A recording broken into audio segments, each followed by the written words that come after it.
Je t'ai toujours dit que tu ne vas pas passer ton temps à charger ton téléphone portable pour aller écouter les menteurs. Et je vais toujours les répéter, parce que la répétition est pédagogique. Tu ne peux pas te priver de beaucoup de choses, parce que tu veux écouter les vraies informations et aller te distraire avec des personnes qui veulent et qui vont te mentir. Et regarde ça et je te reviens. Parmi. En début de semaine, au niveau du poste de contrôle situé à la sortie ouest de Bosso, une unité des forces de défense et de sécurité a interpellé un individu identifié comme membre actif d'un groupe armé criminel. Au cours de la fouille de ses effets personnels, les forces de sécurité ont... Tu m'as lu, tu m'as compris, tu m'as regardé, tu m'as écouté. La vraie information ne se trouve pas chez les terroristes et les laudateurs, les propagandistes qui sont sur les réseaux sociaux. La vraie information concrète, fiable, viable, c'est ici avec nous. Parce que nous restituons ce qui est sur le terrain. Dans l'AES, on n'a pas le temps de se laisser distraire par les jacasseurs suiveurs du RD, des terroristes. Voici les nouvelles du front.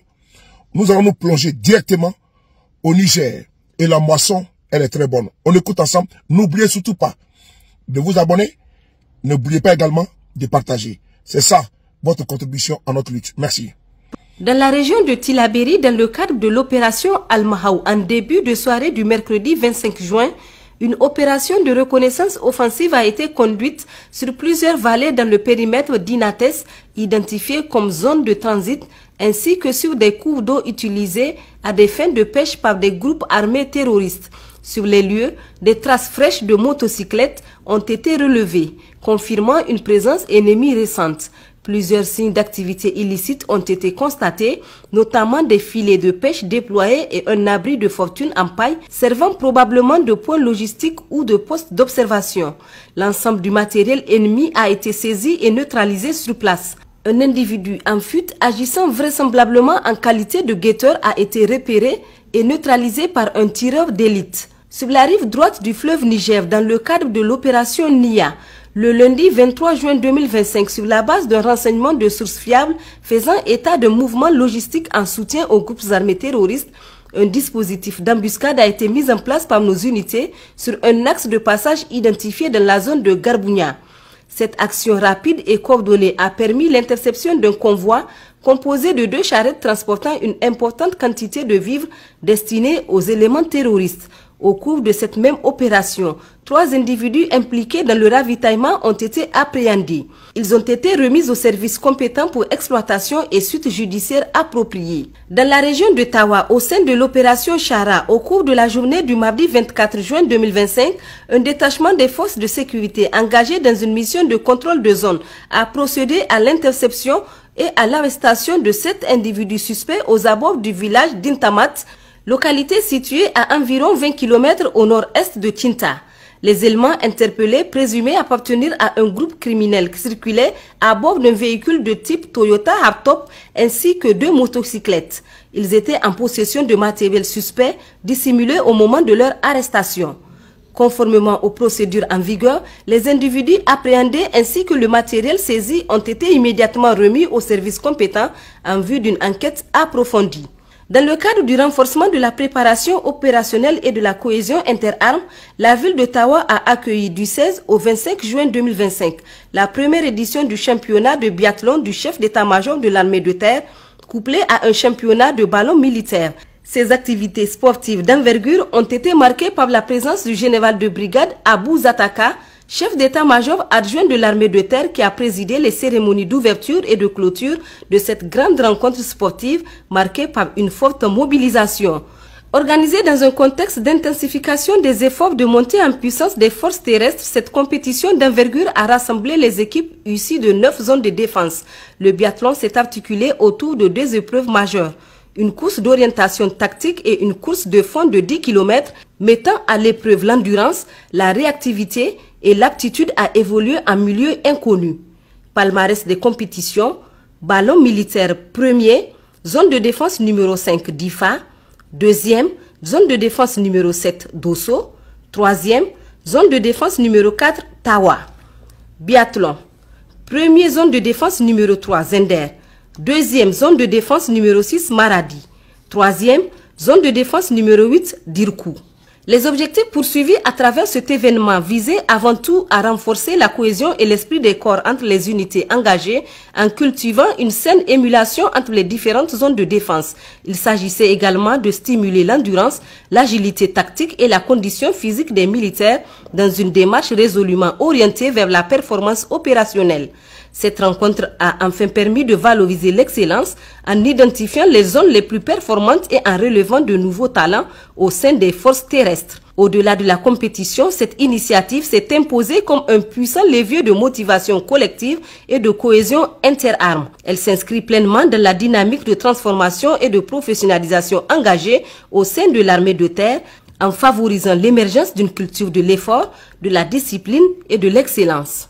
Dans la région de Dosso, dans le cadre de l'opération Damissa, le mardi 23 juin 2025, aux premières heures de la matinée, une unité des forces de sécurité intérieure engagée en mission de patrouille de routine au marché hebdomadaire de la localité d'Aholé, située à environ 4 km au nord de Tibiri, a procédé à l'interpellation d'un individu suspect.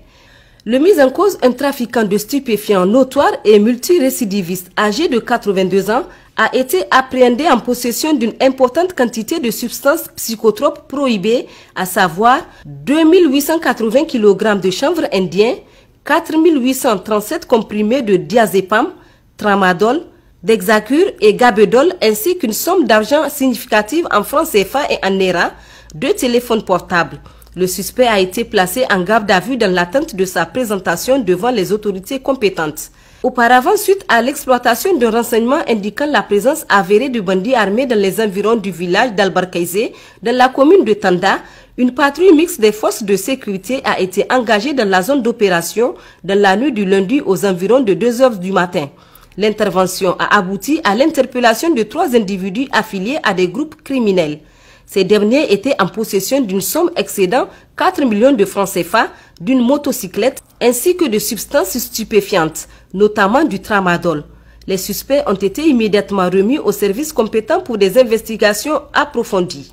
Dans la région de Difa, au sein de l'opération Nele Wadole, dans le cadre de l'opération Bounima 6, conduite cette semaine dans le secteur de Ngigmi, les unités engagées ont neutralisé 6 éléments hostiles, dont 5 affiliés à Boko Haram, spécialisés dans le ravitaillement logistique, et un ravisseur impliqué dans des enlèvements contre rançon. Le matériel suivant a été saisi: un fusil d'assaut AK-47, 2 chargeurs, 56 cartouches de 7,62 mm par 39, plusieurs téléphones portables et cartes SIM, une importante somme d'argent en francs CFA et NERA et un cheval servant de moyen de déplacement et transport logistique. Le ravisseur a été interpellé lors d'une opération ciblée. Au cours de cette opération, 3 otages ont été libérés et remis à leur famille. En début de semaine, au niveau du poste de contrôle situé à la sortie ouest de Bosso, une unité des forces de défense et de sécurité a interpellé un individu identifié comme membre actif d'un groupe armé criminel. Au cours de la fouille de ses effets personnels, les forces de sécurité ont procédé à l'exploitation de son téléphone portable. L'analyse de la galerie a révélé plusieurs éléments compromettants, notamment des photographies le montrant vêtu d'un treillis militaire avec une arme de guerre. Ces éléments visuels constituent des preuves matérielles de son implication directe dans les activités de groupes armés criminels. Dans la région d'Agadez, dans le cadre de l'opération Garkwa, dans la dynamique de la poursuite des opérations de contrôle de zone conduites dans la partie septentrionale du territoire national, la phase 3 de l'opération Moulahaka se poursuit avec intensité dans le secteur d'Inabangrit. Au cours de cette semaine, une unité des forces de sécurité engagée dans la dite opération a procédé à l'interception de 2 véhicules de type Toyota double cabine en provenance d'Agawan et à destination de Tamaracet après un bivouac observé à environ 30 km au sud d'Inabangrit. L'intervention a permis l'interpellation de 13 individus dont des enfants et des femmes. Ces derniers étaient en possession de fusils de guerre et de 103 munitions en vrac. Ils ont été remis aux autorités compétentes pour vérification. Par ailleurs, notons que les forces armées nigériennes participent à l'exercice international Anatolia Sofex 2025 organisé à Ankara en Turquie. En effet, un détachement d'élite de 15 soldats de commandement des opérations spéciales s'y est distingué par un haut niveau de professionnalisme, en brillant notamment dans les domaines du tir de précision, du combat rapproché, des évacuations médicales, de l'infiltration héliportée et du pilotage de drones. Leur excellente performance, saluée par les instructeurs et délégations étrangères, a renforcé la crédibilité du Niger dans les opérations spéciales. Cet exercice a aussi permis des échanges techniques avec les forces spéciales de Turquie et d'autres pays partenaires dans un esprit de coopération régionale et internationale face aux menaces sécuritaires. Les forces nigériennes confirment ainsi leur engagement, leur montée en puissance et leur préparation face aux défis actuels. Chers compatriotes, ces derniers jours, plusieurs localités de la rive droite du fleuve Niger ont été endeuillées par une série de tueries lâches et barbares perpétrées contre des civils innocents. Ces actes ignobles, froidement planifiés depuis l'extérieur et exécutés par des recrues fanatisés, visent à terroriser nos communautés et à briser notre tissu social. Certains de ces agresseurs n'hésitent pas à se retourner contre leurs anciens collaborateurs civils, preuve de leur déchéance morale totale. Ce mode opératoire, bien loin d'être fortuit, s'inscrit dans une stratégie perverse.